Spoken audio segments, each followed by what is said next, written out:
Welcome to the Empowered to Connect podcast, where we come together to discuss a healing-centered approach to engagement and well-being for ourselves, our families, and our communities. I'm JD Wilson, and I am your host. And today on the show, we're wrapping up our series on stress responses with our fourth and final stress response called Fawn. Now, we have garnered this name from Pete Walker's early work.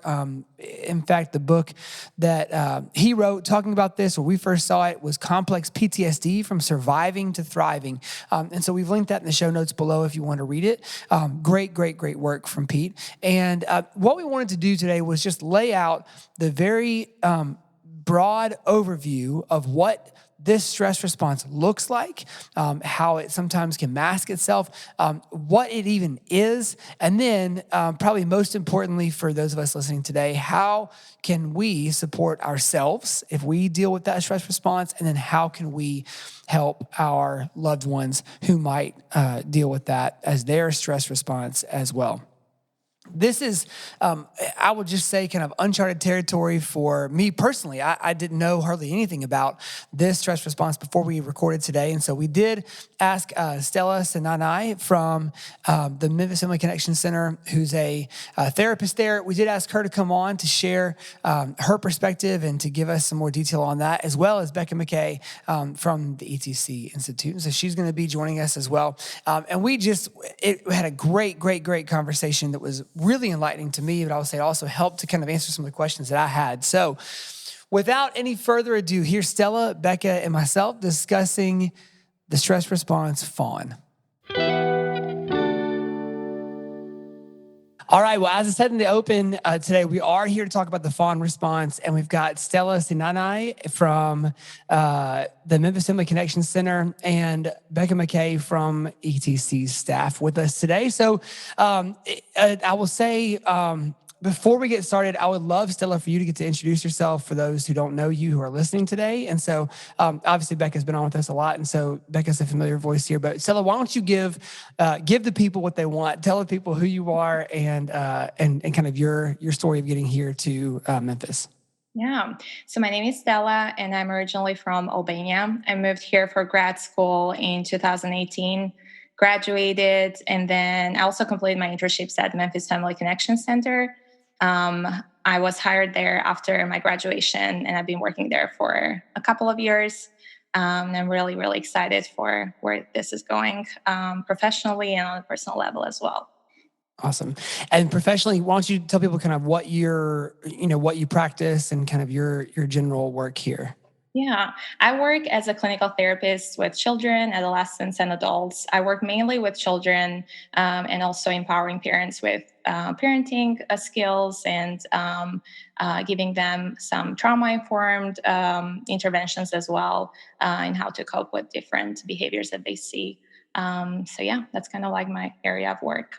Great. That's great. Well, let's dive into today's topic because, we've sort of, I think, touched this from afar when we've talked about this so far. But, the stress responses, if you ask 10 people on the street what they are, of the 10 who would know that phrase, they would say, oh, fight, flight, or freeze, right? And, we know in recent years, we'll kind of get into this, that Fawn has kind of been added as a recognized stress response. And so we wanted to talk about that today because it is something that shows up a lot in this space that we talk about often in the adopt and foster world, and really, kids have experienced adversity or stress. And so we wanted to kind of cover that today in a little more depth than normal. And so, Becca, for an overview, why don't we start by just kind of defining what the Fawn stress response is and kind of where it comes from? Absolutely. So Pete Walker is a guy who is studying complex PTSD, and he coined the term Fawn, and he has begun to kind of expand our understanding of the stress responses. We've talked every episode in this series about how it's an automatic response. It's a survival mechanism. It's these things, they're not conscious thoughts. They're just like ways that we react to different stressors. Yeah. And so Fawn is an interesting one because how it presents itself is so different from the other three. So Fawn basically is going to look like people pleasing. What it really is at a deeper level is you're so scared to make someone else mad or to cause conflict or to do something that you feel is wrong, that you are going to basically be a chameleon. So the people that you are around are going to dictate your thoughts, your wants, your needs. And so it's like you lose your access to even what you actually want, what you actually think. And all that you can do is just chameleon yourself in these different circumstances. And everything that you think is determined by other people. And so oftentimes, in his work, Walker found it a lot with child abuse and neglect. And like we've talked about with all of the stress responses, they can come from a number of different things. We all kind of can do all four at different times. But the Fawn one can kind of like overpower the other ones. And it can, we don't necessarily fight for ourselves or fly to keep ourselves safe. In Fawn, we really, really try to mirror somebody else so that we can be relationally safe, if that makes sense. Yeah. Stella, would you kind of help us know what does this look like when we see it? So if we're noticing interesting behavior out of our kids, if we're noticing it in ourselves, how do we kind of identify this stress response? I would say that the first thing that I noticed personally is a hard time saying no to people and keeping boundaries with them, because you're constantly trying to be attuned to the needs and the feelings of the other person so that you don't hurt them and you appease them. You're losing touch with your own needs and your own feelings. And often you're not able to identify, what am I feeling in this specific situation? What are my thoughts are relating to something that is happening? So there's this loss of identity happening, which can be overwhelming because then you're like losing touch with your own self. And then also, I think it's hard to place those boundaries because you're constantly thinking that you will disappoint these people around you instead of actually voicing your own needs. You're having a hard time identifying your values and what you like. So overall, there's this... at the cost of your own needs, you are prioritizing the needs of another person. And that can be really hard and overwhelming. I would imagine so. Yeah. Like that. And Becca, you touched on the fact that we all have moments where we experience fight, flight, freeze, or fawn kind of individually. It doesn't have to be I'm using air quotes, it doesn't have to be your stress response, but we do all experience moments of that. I want to speak to people who might be listening to this and kind of rolling their eyes and just saying like, oh God, come on. All this is just not having a backbone as a person and not being able to be yourself and stand up for yourself. Like, this is easy stuff. Why don't we kind of remind people of this science, Becca, of a stress response, and so that we just are all on the same page that as an autonomic nervous system response, this is what comes. Do you want to speak to that before we move on into another part? Yeah, absolutely. So the stress responses are in the lower part of your brain. And when your body is literally flooded with those stress hormones, it's not like you can just snap out of it. It takes a lot of, I love how you said, Stella, you're attuning to the needs of other people when you're in the fawn response. And that's happening really automatically. So what you're going to have to do over time is attune to your own needs. And it's going to take a lot of intentionality and a lot of self-awareness. Sometimes when we talk about self-awareness, JD, I think people think that it's like really passive or like really like frou-frou, wah-wah. What does that mean? But awareness is so active. Being aware takes so much intention and takes so much energy. And so I think, with the fawn response, it's just, it's going to be your default. That's what's going to happen because of your brain wiring and chemistry. It's going to be your default. And the only way to move out of that default is going to be that awareness, that intentionality, those conversations outside the moment. And when you start to move out of fawn, Stella, you said you might be afraid of making the other person mad. You might make the other person mad. And then that can flood your body with even more stress hormones that send you right back into it. So it takes time, it takes intentionality, and you've got to find safe, healthy relationships to practice it in. Thank you for that, Becca. So, what we've done with each of the different stress responses in the series is we have kind of talked about how can we support ourselves in the stress response. And so, Stella, I'd love for you to share, for anybody who has this response and they identify with this being their main stress response, how can we begin to support ourselves and recognize both recognize it, but also begin to help ourselves and take steps so that when we notice this coming on, we can be able to step into that well? Yeah, as Becca said, I think it takes a lot of self-awareness, and the same tools that we are using to attune to another person can be used towards ourselves. It just takes time because our brain has been trained to do that, outwardly and not inwardly. I think the first thing is to be able to identify what we are feeling, and feeling charts can be helpful for that, because when you don't have the words to describe your emotions, sometimes you need something visual, something outside of you to help you be able to become more aware. And then also asking yourself, am I responding in order to please the other person, or am I honoring my needs right now? Can I identify what those needs are? So questions that can help us discern what this action, where this action is coming from, what is the purpose behind it, to open up some new ways of responding. And then honestly, I think what happens with people who have experienced or who have the fawn response as a stress response is that they have not been validated for such a long time, either by parents or a caregiver or a significant other person in their lives. And sometimes we are seeking that validation from this other person instead of extending that validation towards ourselves. So coming up with self-affirmations, coming up with words that we can tell ourselves to build that self-esteem up, and understand that my worth is not dictated by another person's behaviors, actions, words. That worth comes from within, and I can kind of like reflect and find that back and be rooted instead of just wondering in what other people are thinking about me.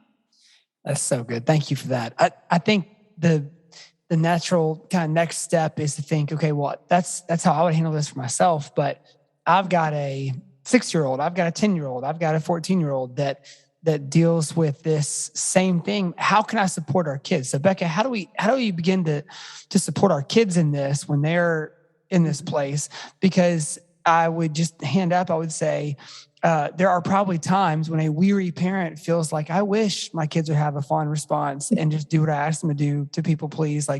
And so I say that kind of tongue in cheek, because I say it's funny to say that, but there are times when just as a parent, you are just tired. And so it might be hard to identify this, because you might just be glad that a kid complies and does what you're asking. So how do we begin to notice this in our kids and support them in it? I think the fawn response, it's so funny that you said that, JD, because it's often comes out in compliance and in over helpfulness and in kindness. And there's a lot of really beautiful character qualities that can actually be coming from a place of stress. And so I think for parents, first of all, we say it all the time, but there's no perfect parent, and you can't perfectly attune to the needs of your kids all the time. So good enough is good enough, right? So we want to be good enough. We want to pay enough attention, get to know our kids and all of those things. So first of all, you're not going to be perfect, but as you begin to pay attention, I think about your family culture. Are you building a family culture where it's okay to say no sometimes? Are you building a family culture where sacrificial love is a really beautiful form of love, but is that the only kind of love that we're teaching? Are we only teaching that we have to sacrifice ourselves and that our needs and wants don't matter? And if we're focusing on that to an extreme level, we could actually be cultivating a fawn response unintentionally, because we do want to be kind and helpful and sacrificial. But to your point, Stella, not to the loss of our own identity, and not in a way that dishonors our own needs. So think about the kind of family that you're cultivating, and think about if you notice a kiddo who is super easily, maybe their feelings get hurt really easily. I was a really sensitive little person, and I cried all the time, and I would be really, I was if other people needed a bigger consequence, they just had to say Rebecca in a strong voice, and I would burst into a puddle of tears. So if you've got a kiddo like that, pay attention to their behaviors. Are they doing extra things because they want to, or because they're trying to please you a little, over the top? Are they, and again, it's really tricky line, because there's a lot of these behaviors that are really good behaviors, but we do want to just honor and validate, is that kid able to use their voice? If you ask that kid, where do you want to eat for your birthday? Can they answer your question? Or do they have a hard time even with like a simple, what do you want to eat?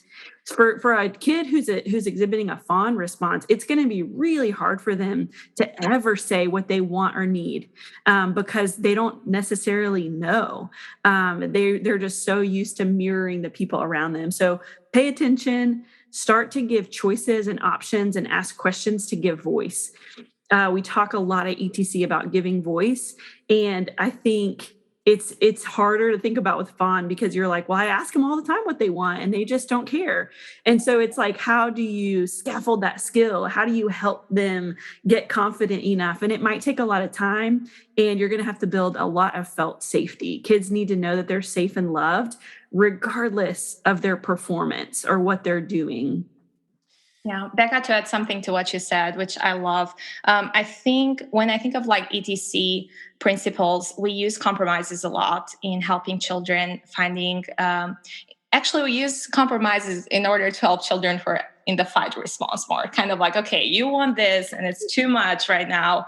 So as a parent or caregiver or therapist, I need to meet you somewhere in the middle, right? So I feel like we can use that same principle with children who struggle to find their voice, because we can allow them to do what they do best, be attuned to our needs while helping them attune to their needs. Okay, so what is something that you want? I can tell you what I need, and we can come up with a compromise that works best for both of us. So I feel like that could be a good first step towards that. That's really good. I think of the importance of being able to identify these things and just help to, like you were talking about, scaffolding or building an on-ramp, so to speak, into identifying your own needs and being able to take care of them, supply them.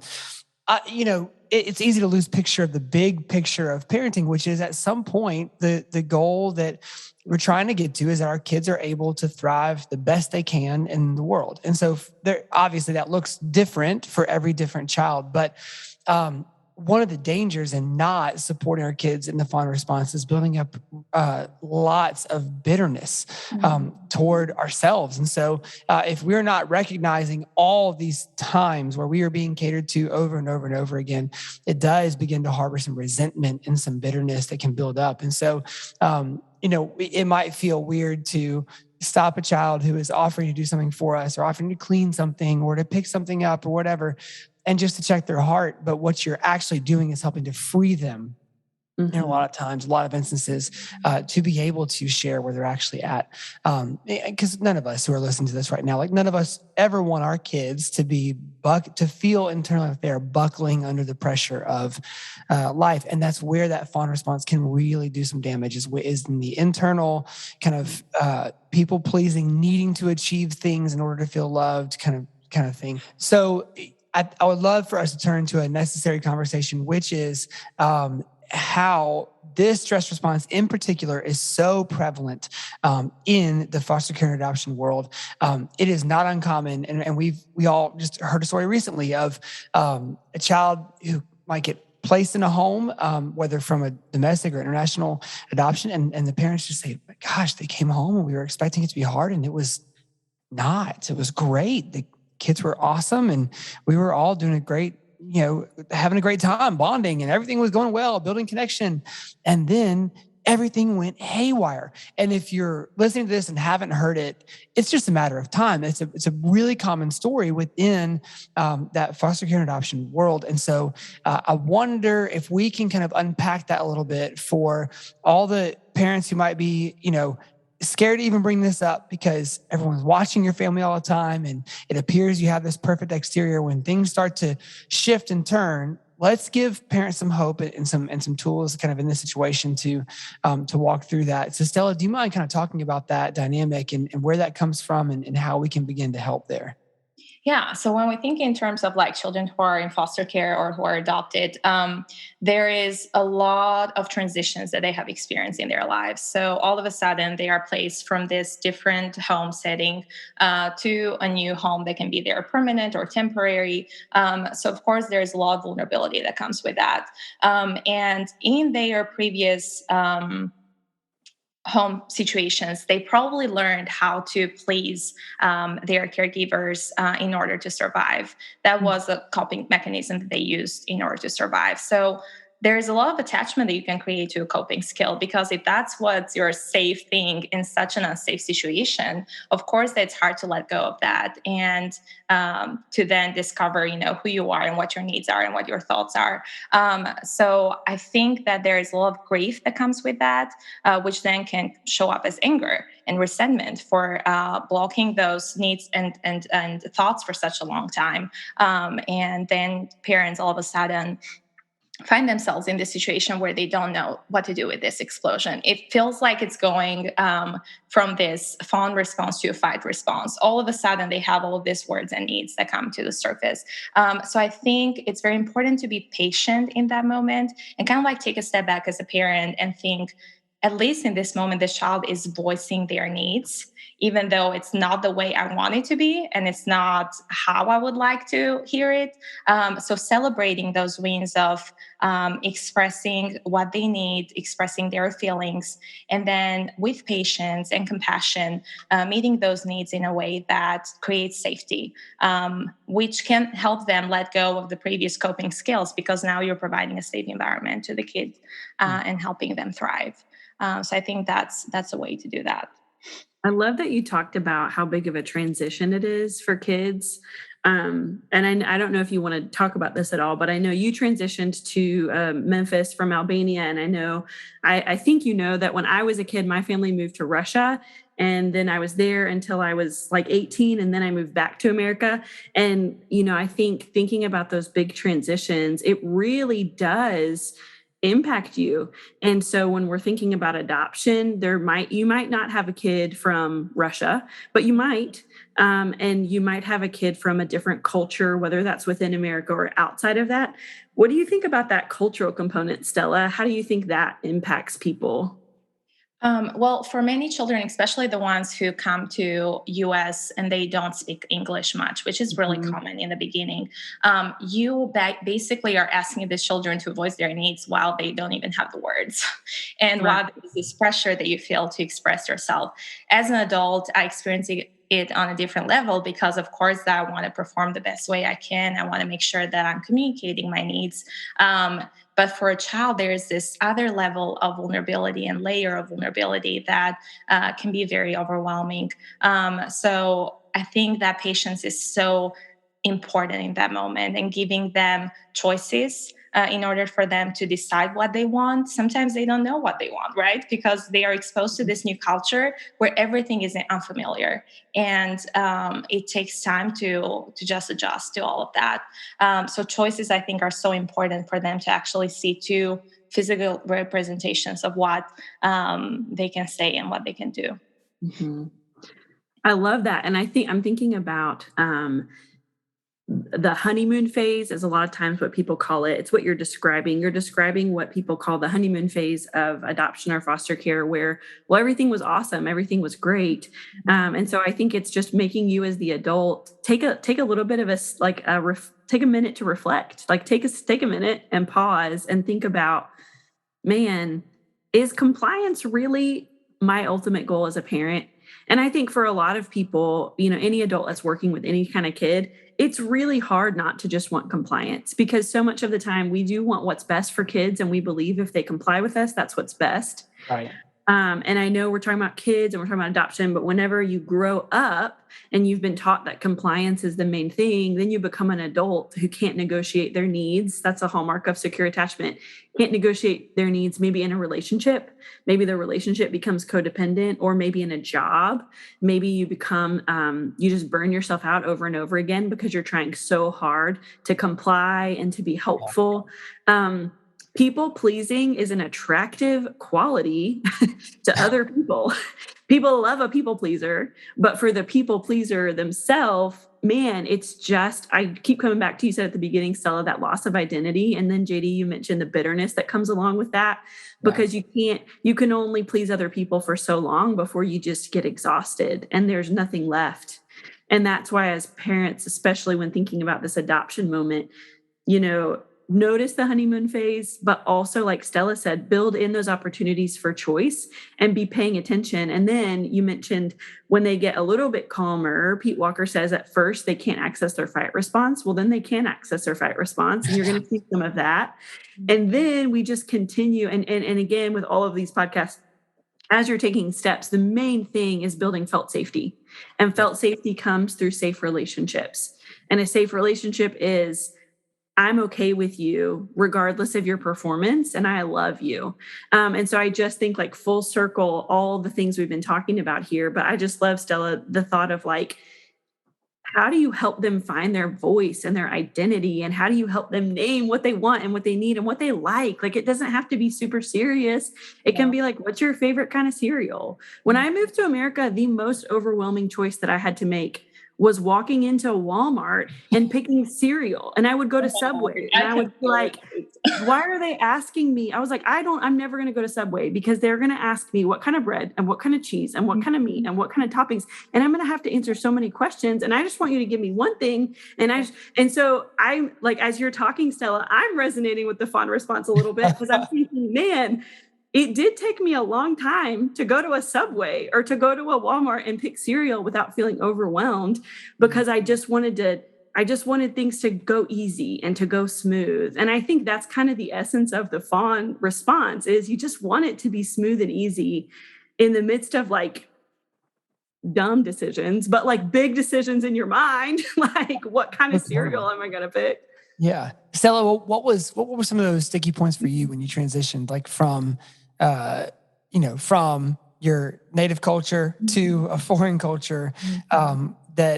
It's so different. I mean, not just Albania to America, but Albania to the American South and Memphis specifically. There's a different layer there. Yeah. Yeah. About as harsh of a transition as you could have. So what were some of those difficult things for you in that transition, if you don't mind me asking? No, absolutely. I think, first of all, there was this loss of, I didn't feel, okay, let me phrase this in a way that can really express how I felt about it. Like, there was this loss of orientation, like either like finding, like, going to a grocery store, I was used to having places in a certain way and knowing how to go to these places, not even knowing where the nearest grocery store was and what I could find there. And then not finding some of the foods that I had back home was just so important for that mindfulness, and relaxation, to know that you're smelling a food that reminds you of home and it's grounding you and it's making you feel mindful in the moment. So there was this loss of various things. Of course, initially there's the honeymoon phase that comes with the cultural adaptation phases. You're so excited. You're like, oh yes, I'm going to have a blast. I'm going to study counseling, bless some people. And then all of a sudden, after 6 months, and it's different for different people, you realize, oh my word, like, this is hitting me really hard. And there is some culture shock that's coming with it, from people's responses to you, from going, my culture is relationship oriented, and the US culture is very task oriented. So there's a lot of emphasis on tasks and less on, relationships initially. So understanding how people were functioning and also having grace for them, that this is how they function. It's different from me, but that doesn't make them, less human than me. They're just, different. So building that tolerance for differences and learning how to communicate my needs in a way that is not offensive towards them, which, of course, it's a journey. I probably have said things that have made me sound sassy and not kind, but it's a journey where we learn a lot. And that's why I'm very grateful. Do you feel like you have, do you have some moments of being like, okay, I feel like I have, like, settled back down to a healthy place of, like, I'm feeling like myself and I've kind of know how to navigate things here. Like, are you getting close to feeling that way or no?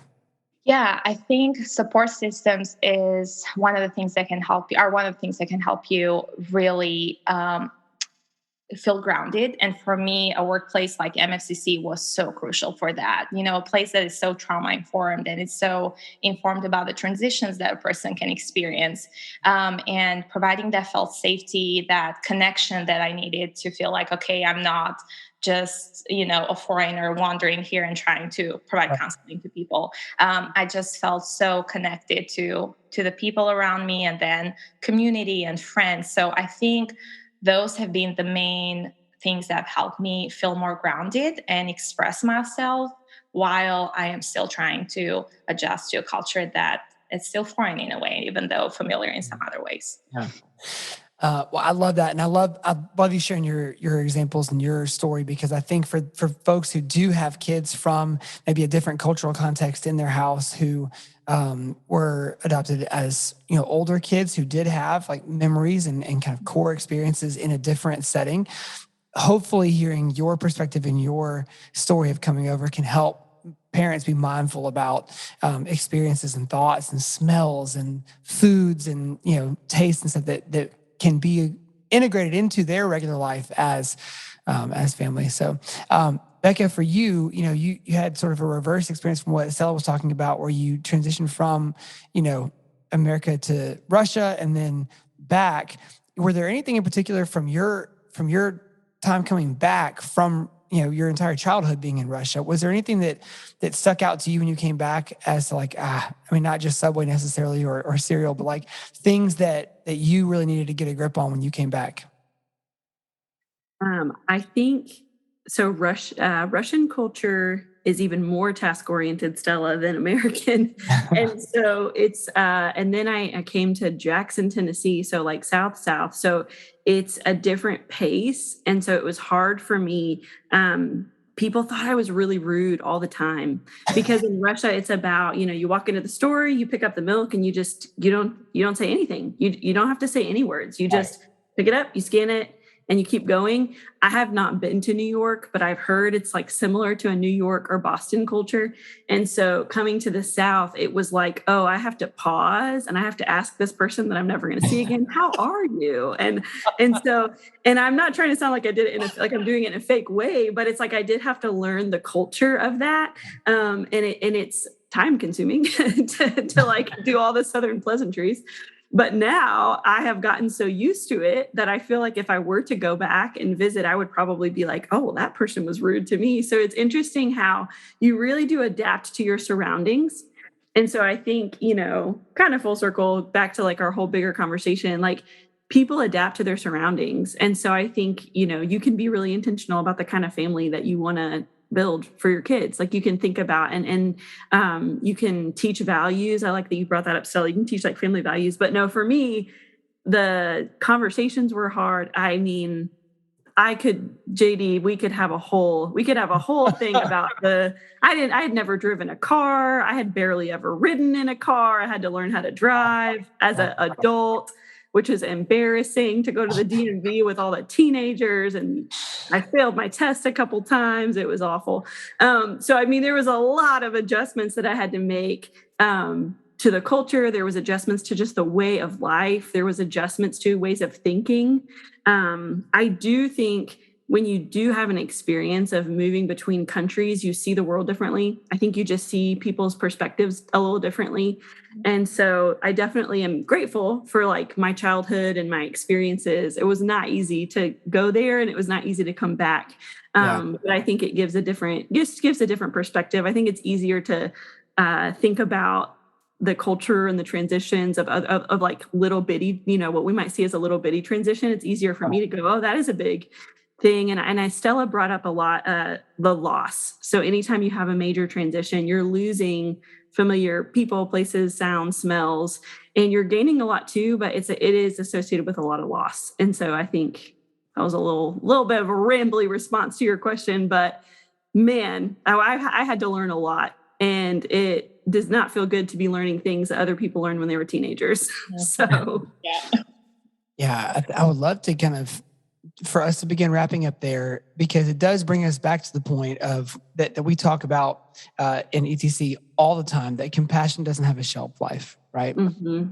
And for our kids who are, and whether you're talking about kids who are biologically born into a family, kids who are, come to a family through adoption, through foster care, temporary, permanent placements, family care, going to live with grandma, or going to live with auntie or whatever. Like no matter the situation, that compassion does not have a shelf life and can always go toward the building of connection between you and the kids that are in your care. And so I would definitely just try to leave all of us with that last thought. Do either of you have kind of last thoughts we want to leave people with on this topic today before we go?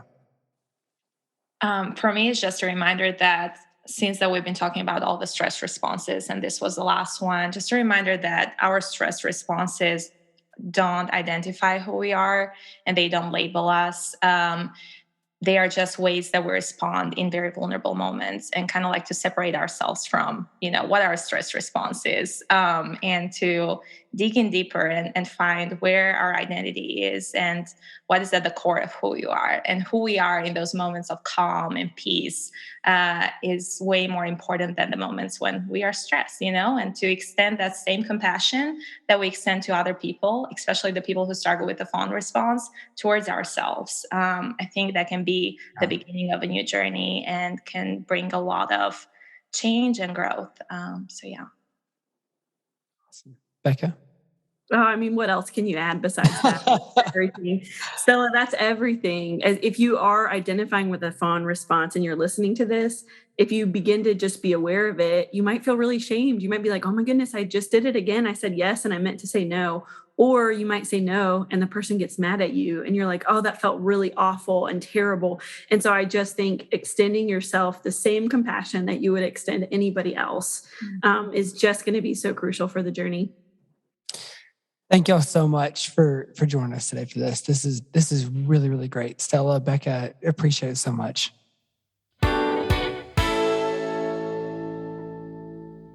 Well, I do hope that this episode was as helpful for you as it was for me. Just thinking of folks that we know who either deal with this as their stress response or might have this as their stress response that they haven't identified yet.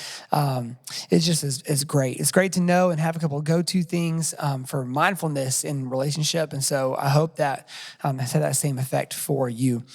Next week, we're continuing on with new episodes with one of our favorite people on earth. And so you will not want to miss next week's episode. I'm just going to leave it at that. And it will obviously come out next Tuesday, depending on when you're listening to this. If you're listening somewhere in the future, it may already be out. So check it out. But that'll be a brand new episode, one that we're very, very excited about that we'll announce closer to time that it airs. And so for everyone at Empowered to Connect, for the Ottingers, for Becca McKay, for Stella Sinanai, for Kyle Wright, who edits and engineers all of our audio, and for Tad Jewett, who's the creator of the music behind the Empowered to Connect podcast, I'm JD Wilson, and I will see you next week on the Empowered to Connect podcast.